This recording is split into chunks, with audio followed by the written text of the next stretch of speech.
Hello, everyone. Welcome back to Single Men Social Club podcast.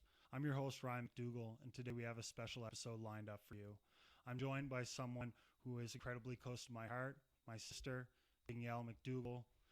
Danielle is an occupational therapist, and she's here to share her inspirational journey, discussing her career, talking about personal challenges she's overcome.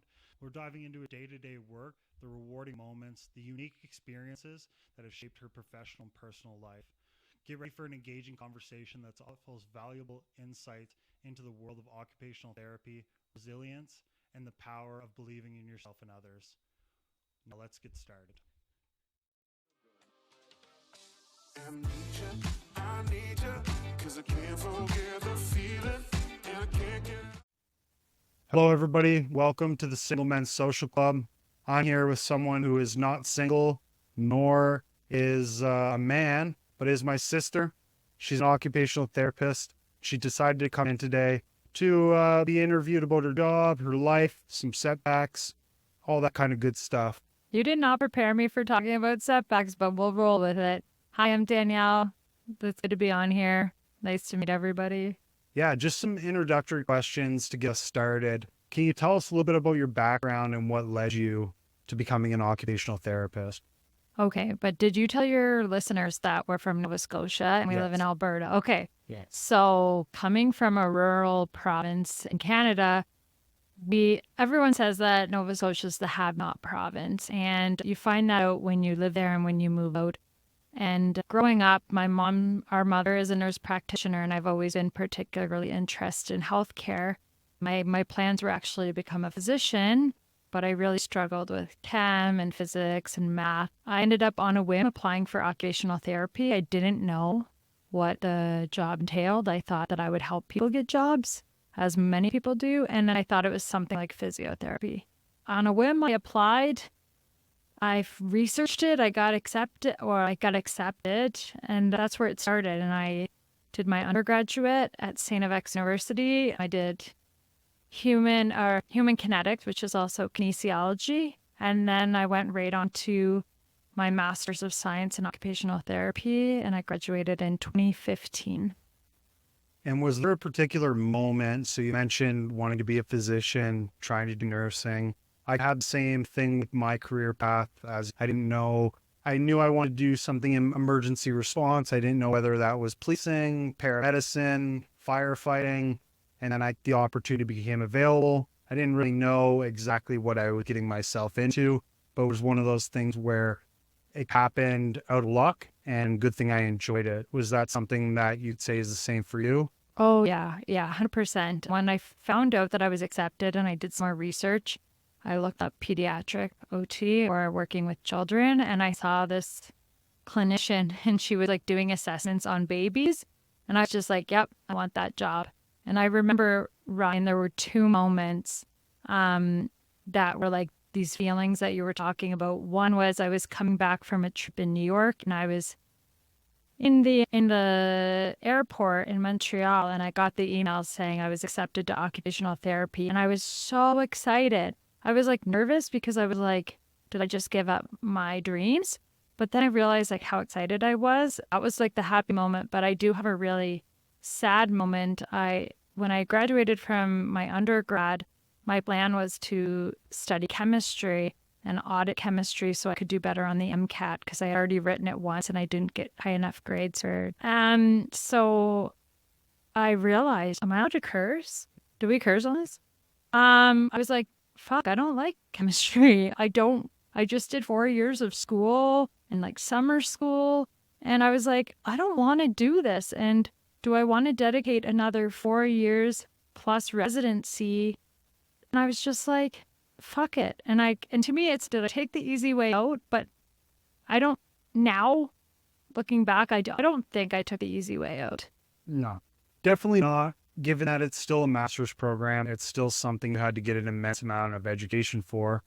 But yeah, I can say I echo that with when I was in school for psychology. I was like, oh, maybe I'll be a psychologist and this and that. And then you start doing stats, and then you start having to look at studies and stuff like that. And you go, oh, is this really what I want to do? I thought it was going to be cool. Like I was going to be sitting on couches interviewing people, but now I'm doing studies and I have to do longitudinal studies and this and that. And then you go, I just read into this and I should rethink it.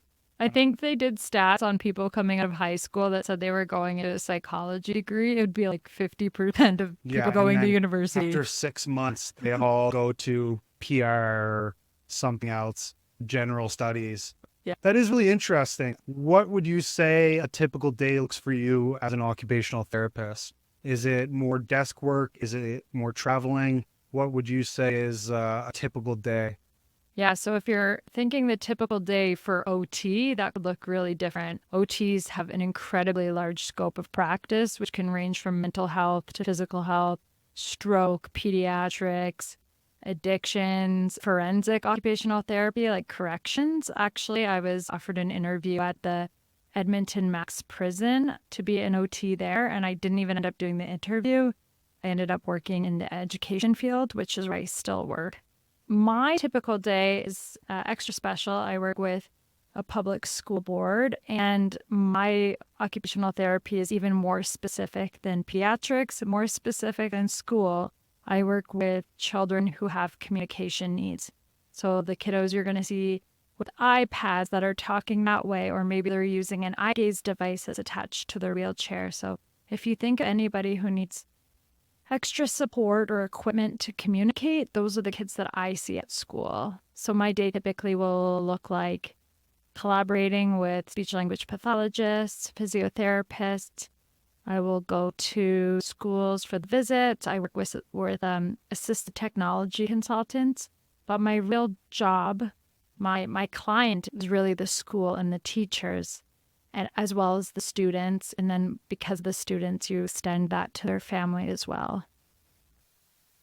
Interesting. Now, you used to work in Slave Lake. Would you say the job was this similar scope, or would you say you got different experience from that job and then coming? It's obviously more rural than being in Edmonton, but was the scope of practice any different dealing with that type of community? Did it have any challenges that you face there that you don't face here, or vice versa? Yeah, that's a really good question, because I went to Slave Lake because it was the first job I was offered out of OT school. It paid really well. It was near family who had lived in Edmonton, 3 hours away. The job scope in terms of what you do is very similar. A lot of school-based occupational therapists support fine motor skill development, visual motor skill development, like hand-eye coordination. We support participation in the classroom academics. We support regulation, having your body be in a calm, ready to learn, focus. And lots of people, when they hear regulation, they think of autism, because it's typical for autistic people to maybe struggle with that more and need more support. And then I support mobility, like kids in wheelchairs and stuff like that. So in these rural communities, there's way less support. So I actually covered a huge geographical area. A huge part of my job was actually driving, because I was covering communities 2 hours away, easy, sometimes 3 hours away. So you don't get to go visit that often. And these roles are considered consultative. So I go in as this consultant, this expert, but the people that really have to do the groundwork and do the work are the teachers and the educational consultants, or the educational assistants rather. Also probably a very tough job. Oh, probably the hardest job. Every day I say I'm not an EA and I'm not a teacher, so you have to take what I say and work with it.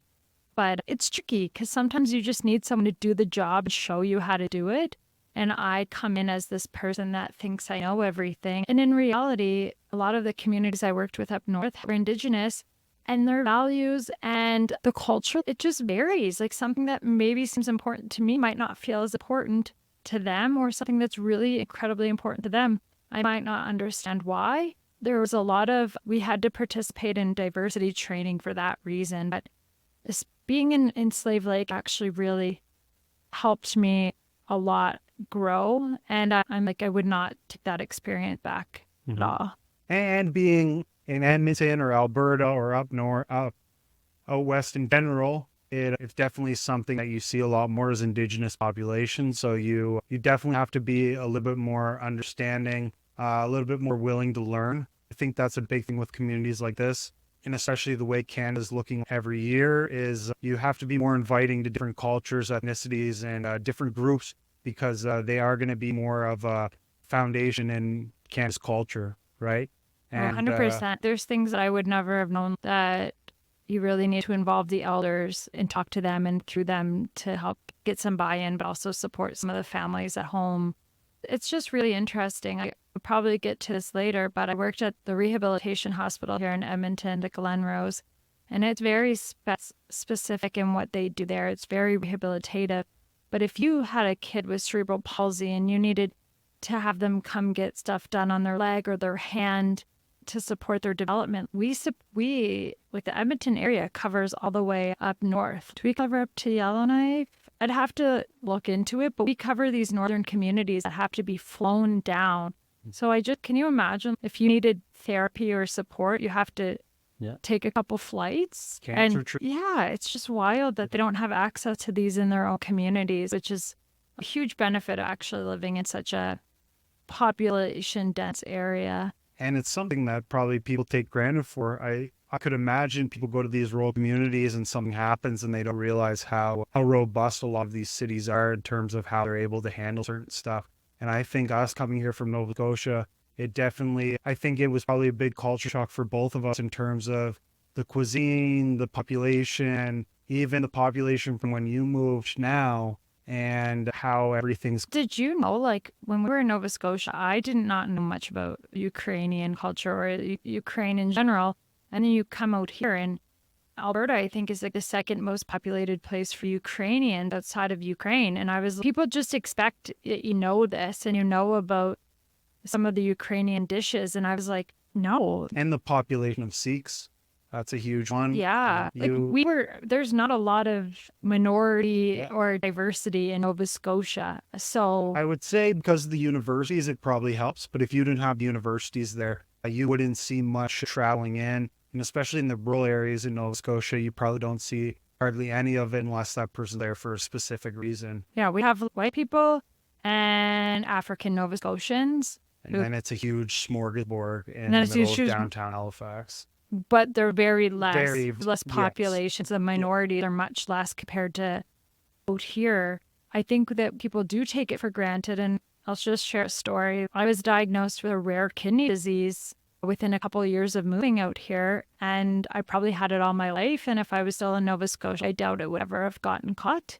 Mm-hmm. But we have such access. Here we have private clinics to go get your blood taken. But there you have to go through the public health system. And I had my blood results back onto my phone like a few hours after I got a blood taken. It's just so wild how we have access to this stuff. And it's just, we're really lucky. Yeah, for sure.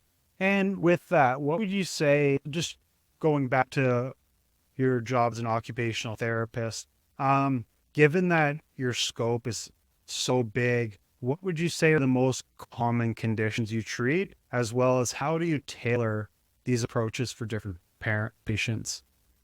Yeah, okay. Common conditions for me in my very niche role of occupational therapy with children with augmentative and alternative communication. That's the term AAC. The kiddos I work with usually have maybe cerebral palsy, autism, something that impacts like their motor speech. So those are the conditions I typically see.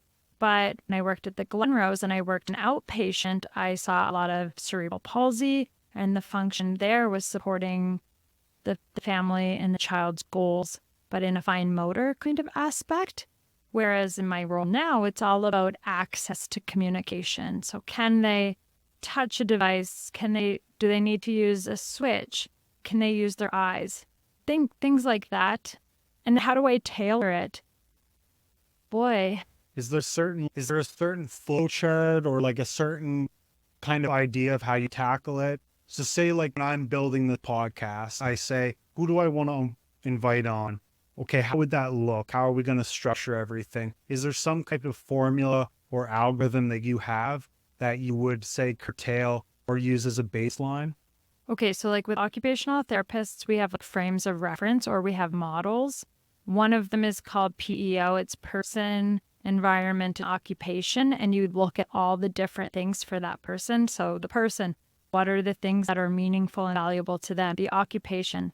We didn't even tell you, like occupational therapy. What do I do? What is an occupational therapist? Yeah, what is job? What is job? What is an OT? So occupation actually means something that someone needs or wants to do. It can be drinking a coffee. It can be walking the dog. It can be holding a pencil properly.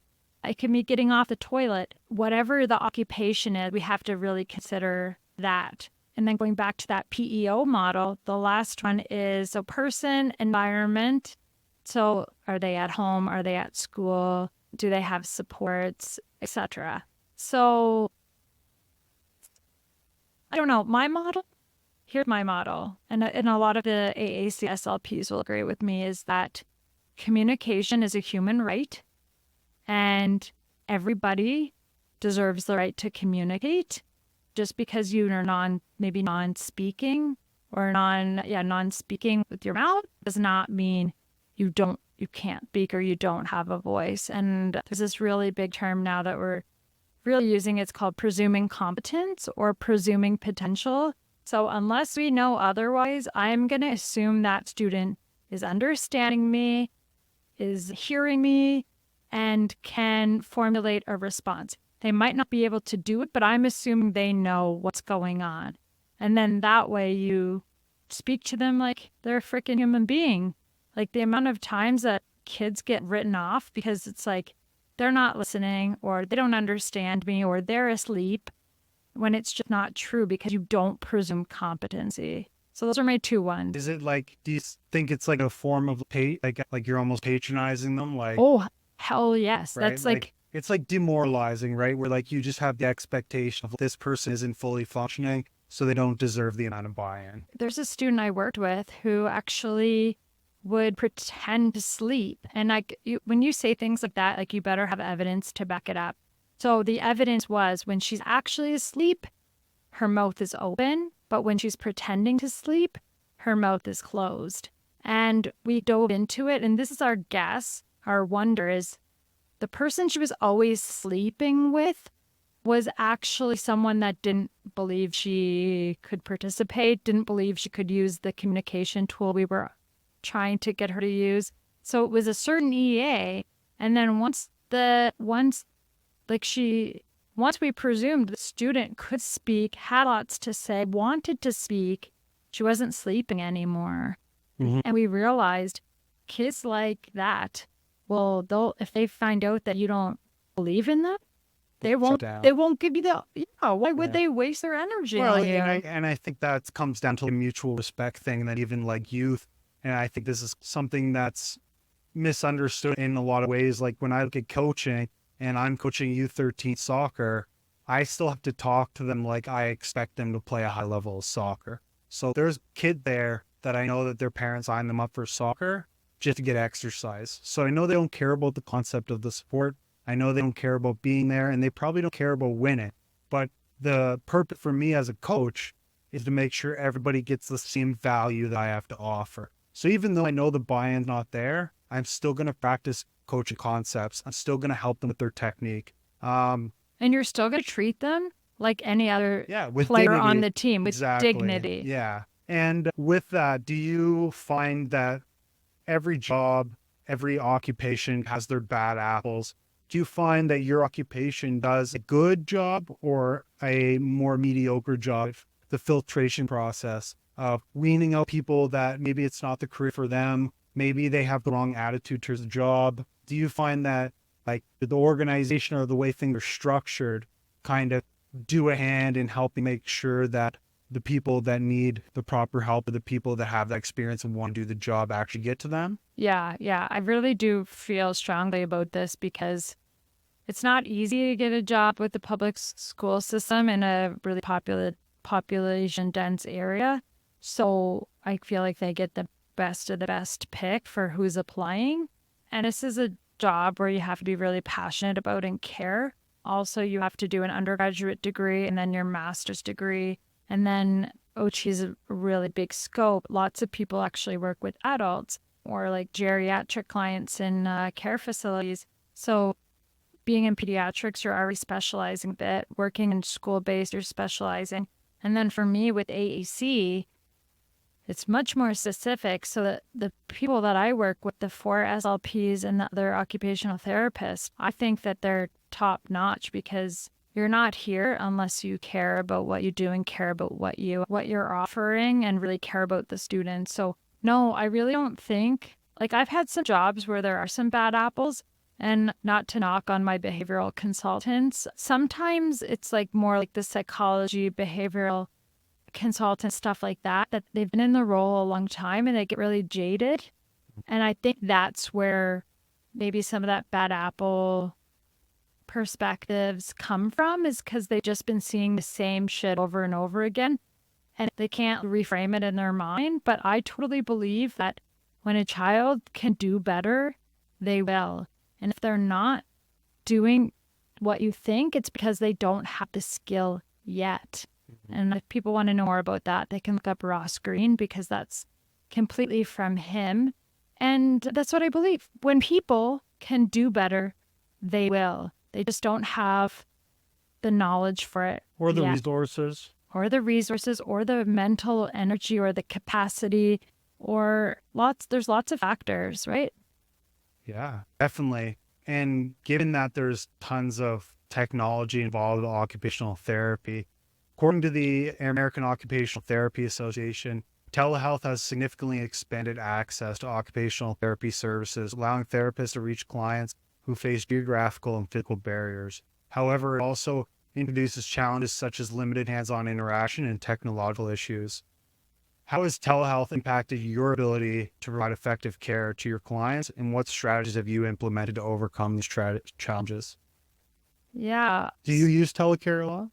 Not really. The big thing was when COVID hit, I was practicing as a home and a school-based occupational therapist, primarily like preschool occupational therapy and home-based. And most of my clientele were families with kiddos with autism.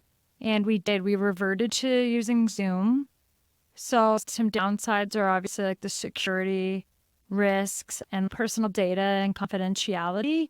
The other thing is, you might be surprised, but even in Edmonton, there's families that are very low income and don't have internet. So we're trying to get them to support their super dysregulated child who barely eats anything, climbs up the walls, it seems. And the parents there, like with a cell phone, trying to Zoom us. And they're so frazzled and just trying to live through this pandemic. So I feel like it depends on the family and it depends on the child and the therapist. As a therapist, you have to work a certain way to really be engaging through telehealth. But there are certainly lots of benefits. Hitting those rural communities, getting to see people that just might not be able to come out that day, like if the weather's bad. And a lot of my work for meetings now is mostly, I would say at least 50% of the meetings I attend are online, which are good and bad. And then lots of professional development is now available online that maybe wouldn't have been available. So I would say there's more pros than cons to that. Is there any resources that you know of that you could share that families that might have like a technological barrier to getting this access, is there any resources that you know of that provide help to, off the top of your head? Yeah. If you're specific to Alberta, we have different funding bodies here that will pay for occupational therapy to come into your home. There's outpatient at some of the community sites or hospitals. There's community OT for like short bursts of therapy. You can also, if you have medical benefits or the money, you can just go see a private occupational therapist in your community. So you don't have to be tech savvy for that. A lot of the occupational therapy, depending on the clientele, is actually incredibly hands-on. Mental health, addictions, forensic OT, you don't have to be as physically present, but depending on the job, like it has to be done in person. And that's part of my education, is being how to touch and hold people and maybe manipulate their body in a certain way we need to, or test their range of motion or their strength It needs to be done in person. And Some things you just can't do online. no, but I was going to say, compared to Nova Scotia, the resources we have here in Alberta for families with kids with disabilities is considerably bigger. And since I started OT, and because of government changes, the funding has significantly decreased for families with disabilities, with schools and public health care. But we still have a lot more than available in places like Nova Scotia. For sure. Yeah. Is there any new tools, technology that's coming into the occupational therapy realm that you're particularly excited about? Yeah. They're at the hospital, the Glen Rose Rehabilitation Hospital. They're doing a project. It's called a BCI project. It stands for Brain Computer Interface.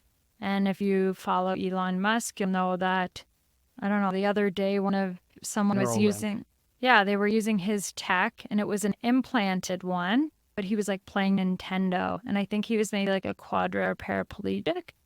But the kids I work with, some of them have gone to the hospital and they get these headsets, and then they're using their thoughts to control objects through this BCI headset. So that's a huge one. It's like huge, because we're like, if they can control things with their mind, can they also control a communication device with their mind for kids that have like really limited physical mobility? The tech is out there, and one of the OT colleagues in the community, Corinne Tuck, like she is the one that's really on top of it and trying to bring that, like she's part of the head of the BCI project and working really hard to bring the tech to the people. Yeah. I remember watching this video where they were doing a test on a monkey with the Neuralink, and they had him selecting different corners of the thing with the joystick. So they started off with the joystick, and then they unplugged the joystick, and then he was still able to do it. And then they completely took the joystick away. And just by focusing on where he wanted to go, the monkey was able to move this cursor to different corners of display. And just through simple ways of, he thought he was using the joystick, so the action of him using a joystick would still stimulate his brain. But then once he realized the joystick wasn't actually attached or was taken away, he was able to realize what the monkey was capable of doing. He or she, I don't want to misgender the monkey, but yeah, it's pretty crazy the technology that they have out there right now. And given that you're giving access to people that have never been able to do anything for themselves in their life. And I have a student who got to use this, and it was probably the first time he's ever he controlled, it's called a sphero ball, and it's a ball that he's controlling with his mind using the commands push or pull. So when he thinks push, it moves forward, and when he thinks pull, it pulls back. And I put that sphero ball in a little box with some paint and a paper, and he's controlling it, and he's creating art. And this is a kid who was like 15 and never got to do anything for himself before because he has cerebral palsy and his limbs don't work the way he wants. For him and his family, it was like wild and so incredibly valuable. So the tech part is cool. And what you were saying about Neuralink, I think the key difference there is it is an implant, so it's much more invasive. And a lot of the research in brain-computer interface is more dedicated towards adults, not pediatrics. So it's very different. Like the man I said that was playing the Nintendo, I think that he was paraplegic or quadriplegic, and he has experience, like the monkey with moving the joystick, he got that motor experience. So this guy already learned how to play it, and then he lost the ability, but he still knew in his head. And there's still like a neural pathway in terms of that was already previously developed. Yeah, and like I have the kids I'm working with never got to experience that sensation, so it's even extra hard for them to learn. And the headsets are not as they definitely don't require reliable. They're not as robust. Like they're not as versus an implant that's directly in your brain. But there's lots of risks with that. But anyway, do you ever consider, now I don't want to be like conspiracy or anything along the sorts, but when you look at something like that, like Neuralink or certain technology, is there ever a concern that something might be leveraged? So when you look at, say I have a Neuralink and all the data that now I have access to, again, I want to hope that humans are completely moral, and that's something that I stick to. And I hope that these are more benefit for health reasons and less beneficial for kind of people that are more capitalistic. And they say, if I have a bunch of people with neural links, then I start selling data on blood pressure. I start selling data on certain stress levels or inducing stress or reducing, right? Like even stuff like that, or hormone level or insulin, whatever. I don't know what they would have access to, but how much of that is leveraged to maybe cover the cost of this type of technology?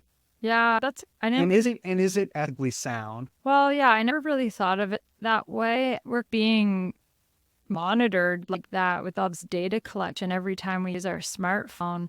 So could it be a lot worse than that? Probably. This reminds me of something. It's a little bit off topic, but so I work with kids that use communication devices, and there's a way that it's called realize data, and it's recording everything that they're saying.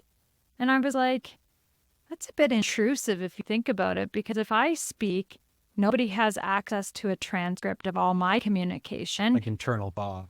No, is like it actually communicating? Yeah, like when they use their device, if they say the happy dog and then they clear the message on their device, it's still being collected somewhere. So that, and the reason is because then an SLP can look at it and say, look at all the different words they're using, look at all the different placements on the device, look at the context. There's a reason why we have that, but past that assessment purpose, like imagine if you were an adult and you wanted to have a conversation about sex with a friend, and then the parent is monitoring your device, and then they can level see of scrutiny, and just like you don't get your autonomy.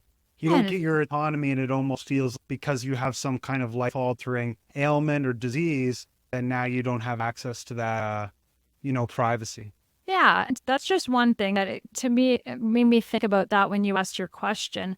I don't know the capacity of these implants and what that might look like, but it is reason to be not suspect, but be very considerate of what you're signing up for, because it reminds me of what's that Black Mirror show on Netflix? Oh, yeah. Where it's like all these future wild things. It makes me you'd have to be very mindful, and you're putting yourself at risk, not just because you're getting this invasive surgery and infection and all this stuff, but I don't know if you're like some people, sorry to cut you off, but some people would argue and say that for the greater goodness of society, in order for us to do this, we need this type of funding. In order for us to get this type of funding, so then they say, do you want the technology or not?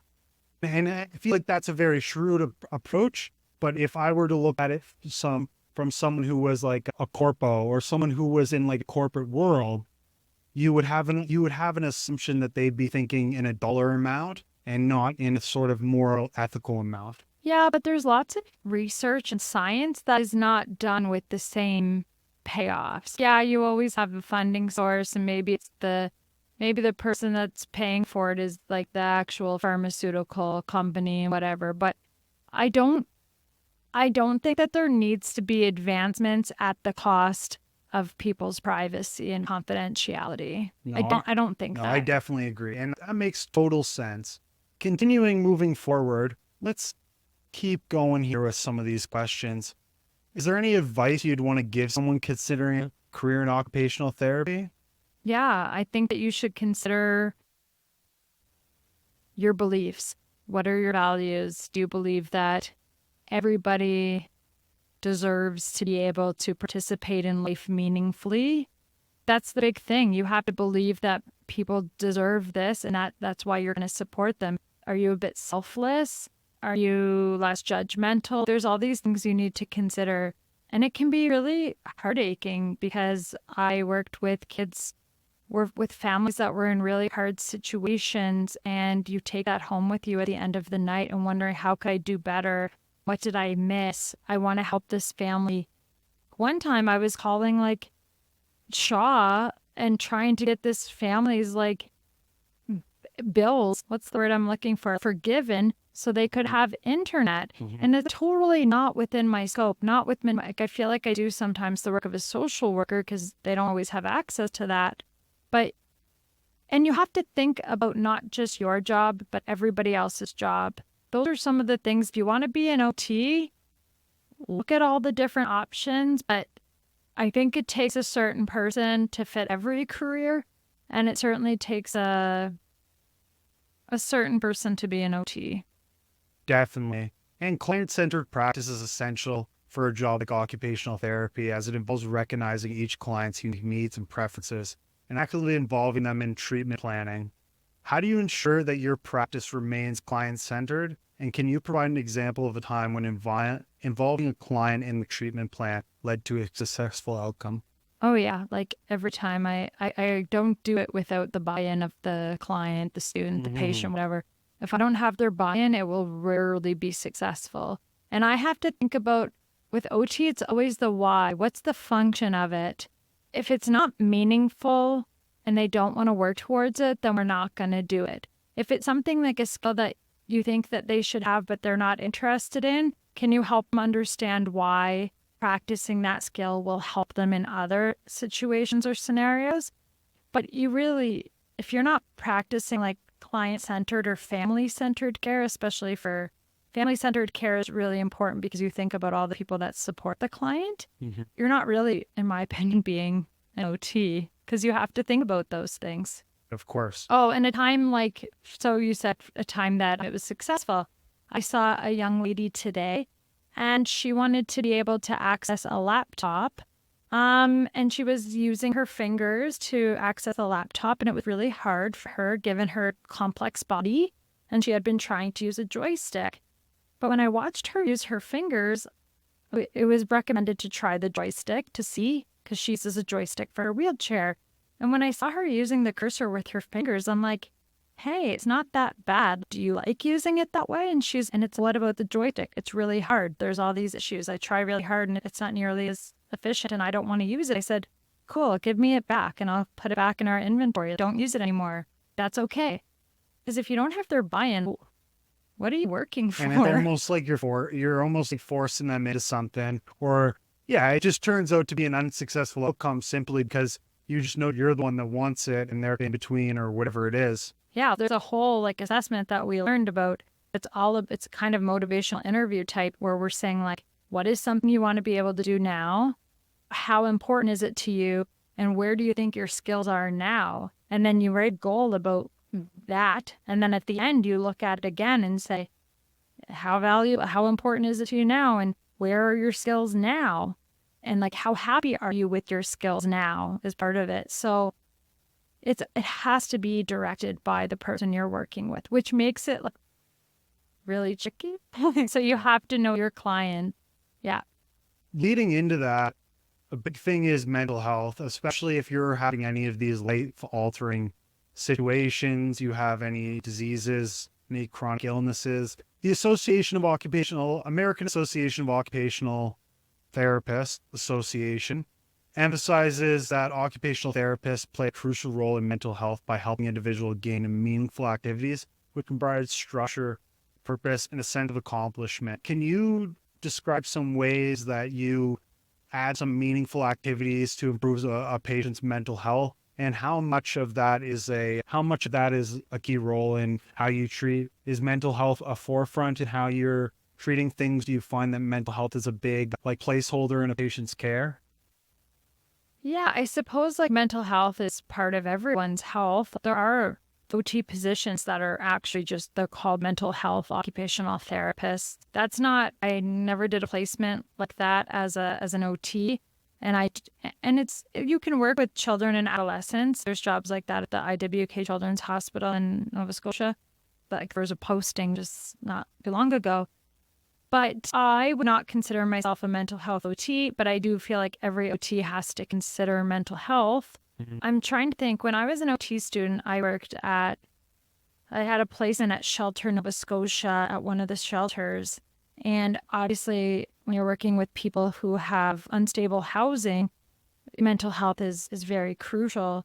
A big thing is, like it says, the big thing in yours, it says, is meaningful activities. So you really have to ask the client, what is important for you to be able to do? And then you work together to help them. So, I mentioned a bunch of physical ideas, but one could be like taking the bus. I want to be able to take the bus. Okay, let's work together. How much money do you need for the bus? Where's the bus stops? What are issues that prevent you from being able to use the bus? So by supporting people in accomplishing their goals, like you said, that automatically supports mental health. Also, OTs can run like therapy groups, and they can become more skilled in like cognitive behavioral therapy, which I'm not. Mental health is not my forte, but you have to have that in the back of your head all the time.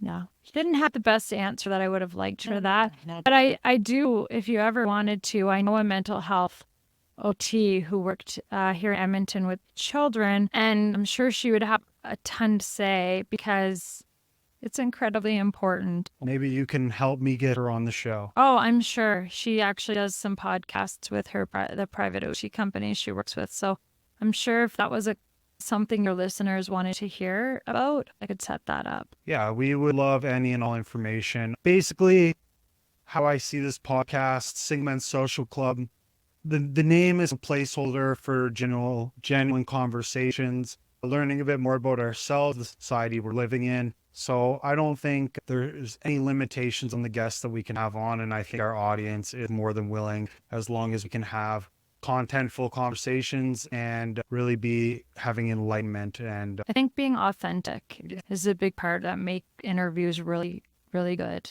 Yeah, for sure. And I think as well, with the growing awareness and importance of mental health and how society is today, I think hearing just normal people talk is way more of a resource than it ever has been. And with the accessibility of the internet and the ability for people to share information, especially in this type of format, is huge. And people too, when you interview them, they get to share their lived experience. And that's really important for therapy, and using therapeutic use of self as using your own experiences to actually as a therapy tool to helping the other person. So that the woman I was mentioning to you, she was diagnosed as an adult with obsessive compulsive disorder. And so she's quite, it's the word, she's quite like open and not vocal because that seems aggressive, but she's just willing to share her experience and how that related to her own mental health and how that would change her practice. So the more I think about it, the more I think she would be an incredible guest. Mm-hmm. Yeah. I want to shift into something a little bit more personal now. I think we covered a lot of your job as an occupational therapist. Again, we definitely want to hear more in another episode with you. We will definitely have you on again. But as some of you may not know, when my sister was young, she got in an accident and lost her eye. I still can't find it. It's just gone. It's lost. She just lost it. It's gone. It's just gone. Due to a schoolyard injury, she lost her eye when she was very young. That didn't stop her from achieving the goal she wanted to achieve, and it was definitely not a limitation.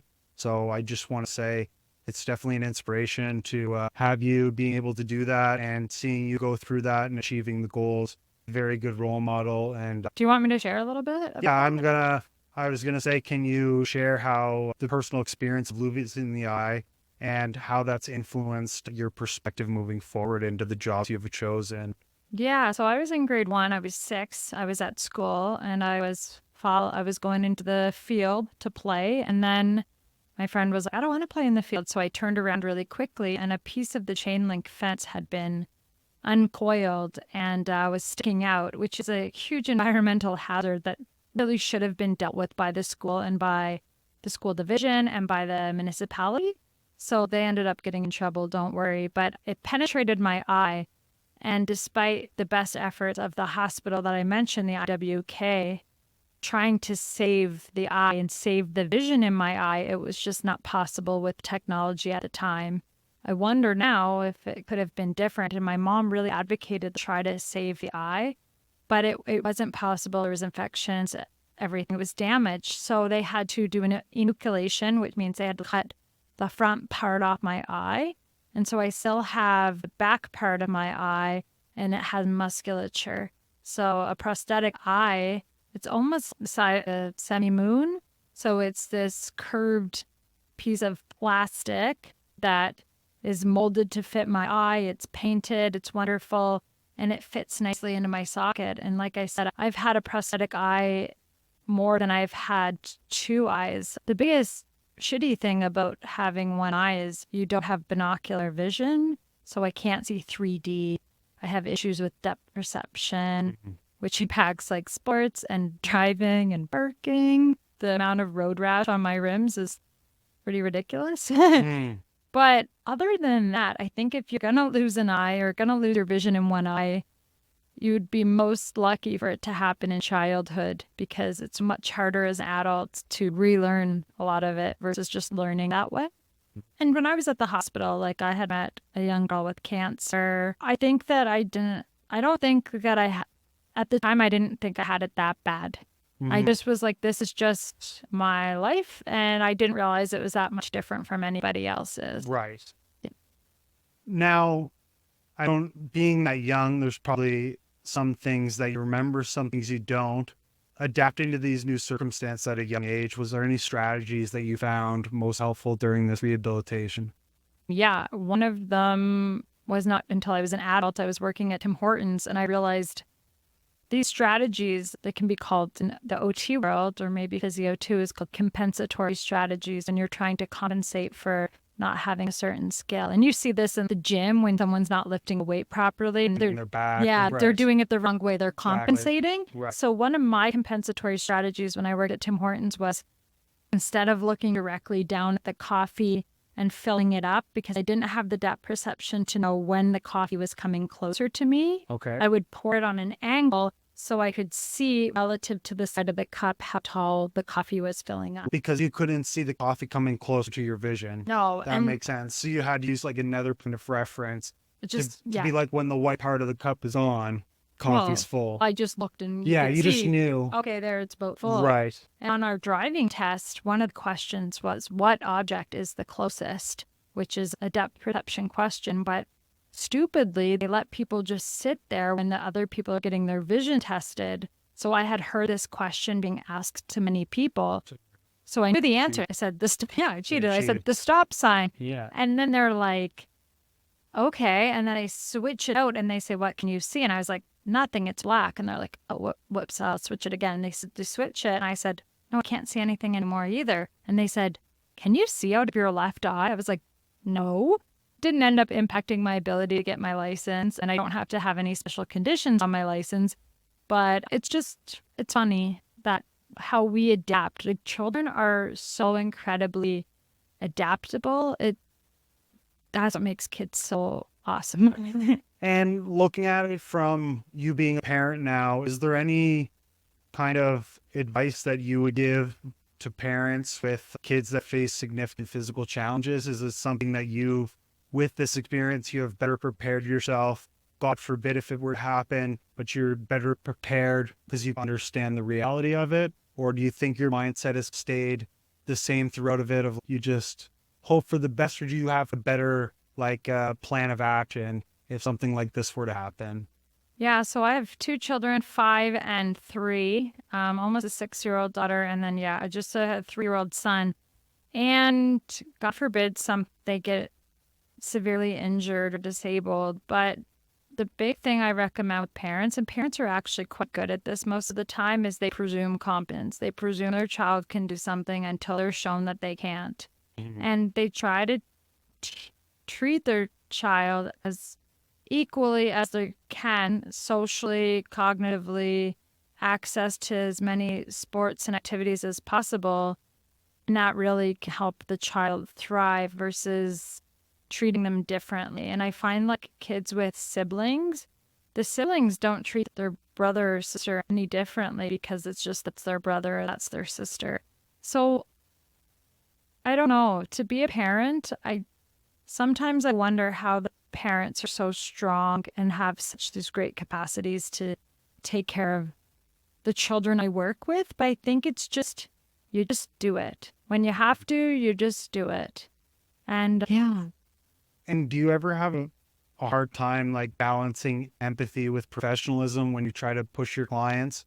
Do you think that your job has a specific challenge in that sense where you want to give the person empathy because they are going through a lot, but at the same time you want them to push their boundaries and actually really try to put their what they want on the forefront or encourage them? And do you find that might be difficult at times to maintain professional but also be encouraging them? Yeah, this is a big part of the coaching we do.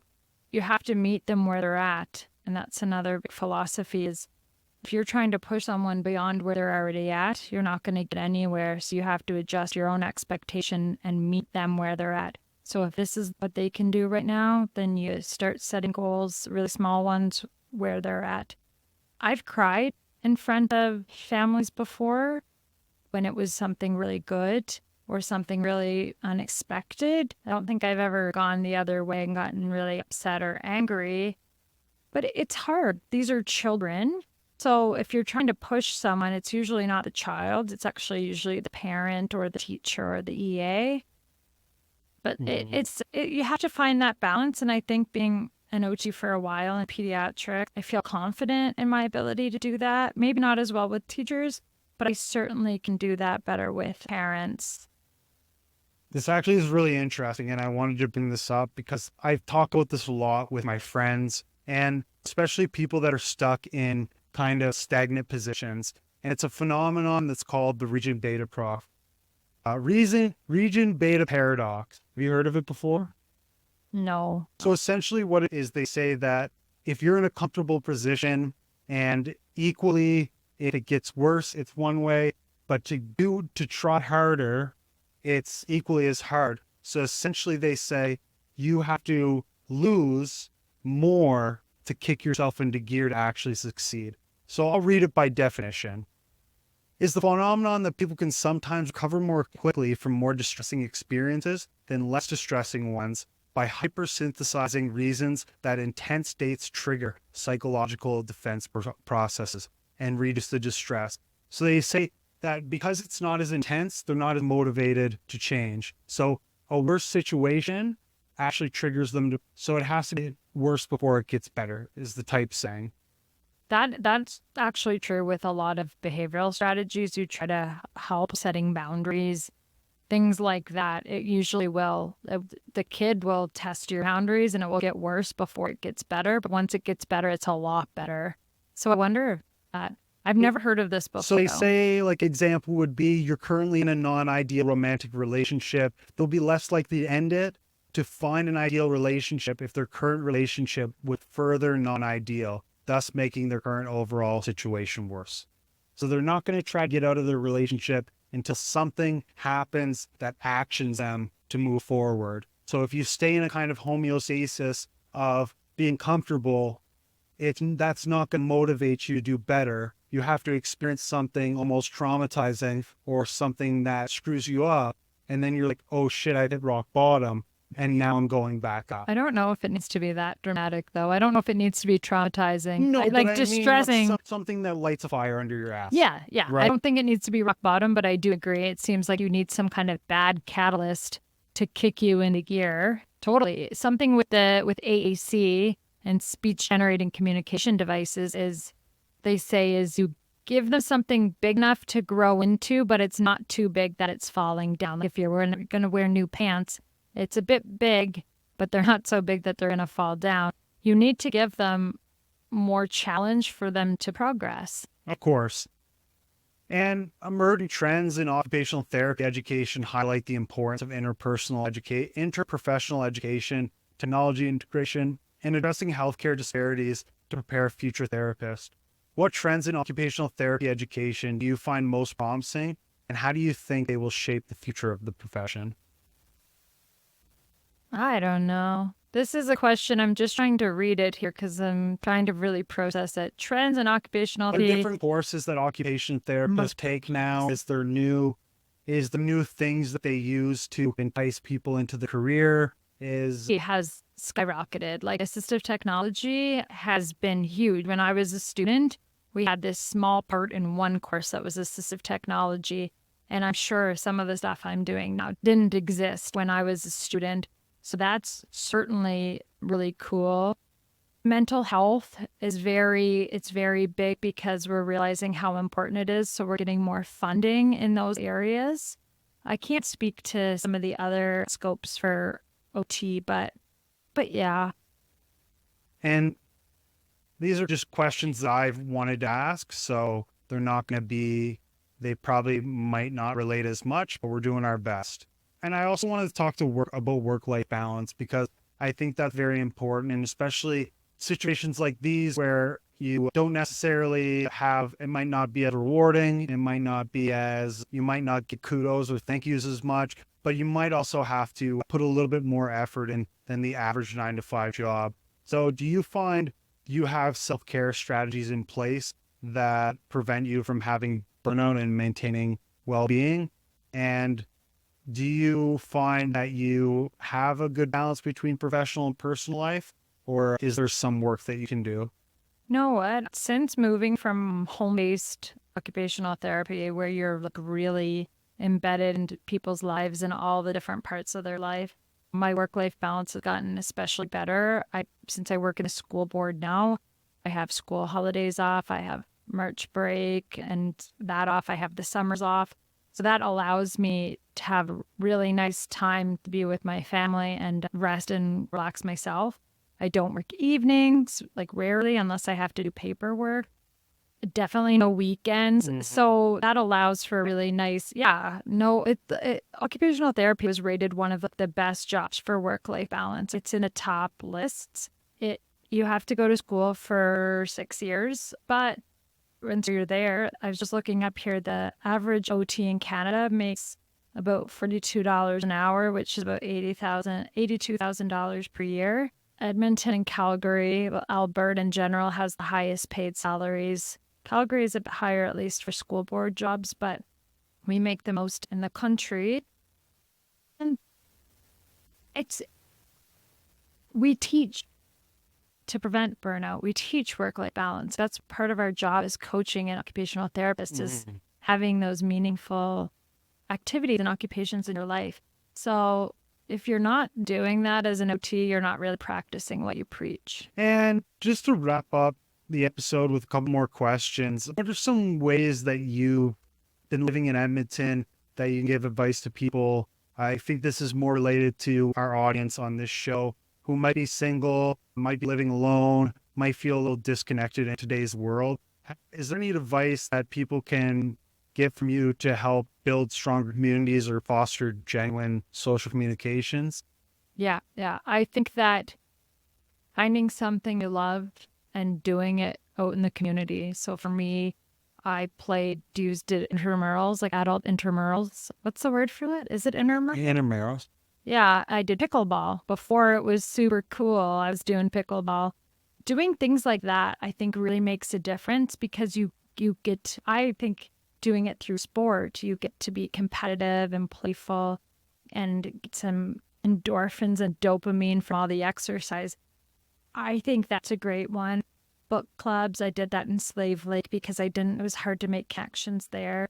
Also, when I was in Slave Lake, I met teachers that were more my age. And I just was like, I'm having a hard time meeting friends. Like, how can I do this? Would you like to hang out or get coffee? And the person was like, me and 3 other teachers, we all watch The Bachelor every week. And I was like, I don't watch The Bachelor, but I want to make friends. So I got into The Bachelor and I went every week with snacks and hung out at their house. And it was probably the best thing for my mental health and my social health.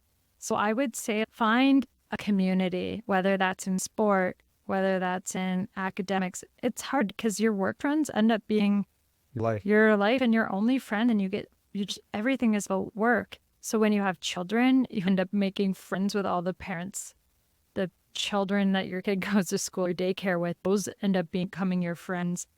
But I think you can't hide behind your computer or your phone and expect to meet and genuine connections that way. I think it needs to happen in person, and you'll make friends better if you're going to something that you enjoy. To give a little bit of my kind of note on this, when I was experiencing living alone, this is the first time I've ever lived a long period of time that I didn't have roommates or a girlfriend or a significant other or living with my parents or my sister or whatever it is. You have to force yourself out of your bubble, right? You have to go things that you might not necessarily enjoy, but it might be a good experience and you might find it enlightening and like it in the future. Me coming to Edmonton, it's a huge hockey culture. I'm not a very big hockey fan, but it was a great way to interact with friends and coworkers that I wanted to have these longer, more involved relationship with, because it was something I could benefit from, and it was like a mutual interest, but it was also myself breaking myself out of my comfort zone and trying some new things. even though I might have some scrutiny against it, it's still something that you do. And then you realize, hey, maybe that's not for me. But the importance of trying and doing those things is definitely something that's It's invaluable. And I just say, like, show up and actually do it. I'm such a flake sometimes. And I have these friends in my life that, God love them, they'll be the ones that text me and say, hey, you want to hang out? Hey, you want to hang out? And we probably wouldn't be friends if they didn't do all that social work of connecting us. But you need to show up and you need to make the effort if you want to build genuine friendships, especially in new places. Someone that I know that is creating definite change and fostering a huge communication and is fostering a huge thing through social media is a guy named Ryan Keeping. I don't know if anybody's heard of him. Have you heard of him? No. This gentleman here, he's running 75 kilometers a day for 99 days to raise money for the Heart and Stroke Foundation. That sounds horrible. He's currently on day 44. I believe he is running in, let's see, he's currently running in, it's not going to let me show because I'm not logged in. This guy has raised over $100,000 so far for the Heart and Stroke Foundation, has amassed close to 100,000 followers. A really big inspiration. He's had runs that people showed up to with over 1,000 people, all for the Heart and Stroke Foundation. And remind me of like Terry Fox. Hey? And he wears Terry Fox jerseys all the time. And it's a huge inspiration, and a lot of people are rallying for him. And just like you said, oh, it's across Canada. You didn't even mention that. I just assumed it was in America. So 99 days across Canada, starting in BC, starting in, I think, Newfoundland, and finishing in BC. Yeah, so that's quite similar to Terry Fox, but 75 kilometers a day is wild. 75 kilometers. That's 3 marathons, isn't it? Yeah. Jeez. So looking at his GoFundMe right now, he's raised $83,900, $905 on his cross-Canada run. He's someone that's been especially motivating for me. I follow this guy on Instagram, and just simply be able to step out of his comfort. He's from Halifax. Did you know that? Yeah. Oh, gosh. So if you ever have the chance or have the money, it's Ryan Keeping at Ryan.Keeping on Instagram, where he has all of his links. I think this is an amazing thing he's doing. And again, one of the things, like my sister just said, you show up. He says you got to flip the switch. Every day you got to flip the switch. You got to say, I'm doing it. Right. So given that, and what are some long-term goals that you have in your career as an occupational therapist? I'm a little bit bossy, so I'm like leadership-wise. Mm-hmm. I think that in the future, I would hopefully move into something like our mother did, where it's less clinical and it's more, managerial supervisor. But at the same time, I love what I do. I just would probably try to have a bit more of a balance that way. I don't know. Sometimes I wonder what I'll do when I win a lottery, but it hasn't happened yet. That's But right. I'll keep doing affirmations on that one. Is there any final piece of advice you'd like to give some of our listeners? Is there something that you could provide that would be good advice for a single isolated male that's listening to a podcast by himself? I want to say one thing before I give you that great solicited advice about single men. I wanted to say, if you're interested in becoming an occupational therapist, feel free to connect with me on social media. We will put that in the description below. Yeah, please connect with me if you want to connect with me about losing an eye or your child losing an eye. I'd be more than happy to talk about that too. And there's quite a community of people that the one-eyed gang, and there's people that make fun eyes. So you don't have to have a prosthetic eye made that way that looks like an eye. You can get the rainbow you wanted when I was 6 and it wasn't available. If you want to be an OT, you don't have to just do a science degree. You can do any kind of degree with just meeting the credentials you need for your master's. So you'd need to look up that university and make sure you hit those courses, the prerequisites. But people will come from lots of different backgrounds, and that's what makes occupational therapy so diverse and beautiful, is that we all come from different places, like having an undergrad in music or dance. So don't feel like you have to fit in a siloed expectation. And the same goes for medical school as well. Just know you need to do a bachelor's degree And then from there, you apply it to your master's degree. And there's lots of programs. If you want to know more about Dalhousie, that is where I went. Now to the question about single men. And maybe I'm just asking for myself. Who knows? I feel like in today's day and age, it's one of these things where the average male doesn't really know how to seek help. Maybe he digests social media too much. Maybe he's interacting with females that might be older or younger with them. Is there any kind of just some piece of advice that you could give them with your knowledge or experience about just viewing the world? Yeah, I know it would sound cliche, but to be yourself, if you're going to try to be somebody else, you're not going to be meeting the people that you're probably destined to be with, right? You're going to be meeting all these other people that aren't the right people for you. But even if you see like people that seem really odd or weird or quirky and you're like, how are they married? It's like they have a partner who is also odd and quirky and weird, and they love their lives together and they have a beautiful life together. So I feel if you're trying to change or try to fit what you think that women are going to want, you're going to be missing the person that's probably ideal for you. Mm-hmm. And another thing is, this sounds rude, but don't be desperate. Like, you don't need to have a girlfriend. I grew up always having a boyfriend. I just thought that I had to. That was my purpose in life, was to be with someone. And I hope that you're feeling, Ryan, it's not so bad being single. No, honestly, solitude was one of these things that was a big thing that I was scared of. But then once experiencing and getting to understand that the only way to actually fully develop as an adult is realizing that you're going to be able to make it by yourself.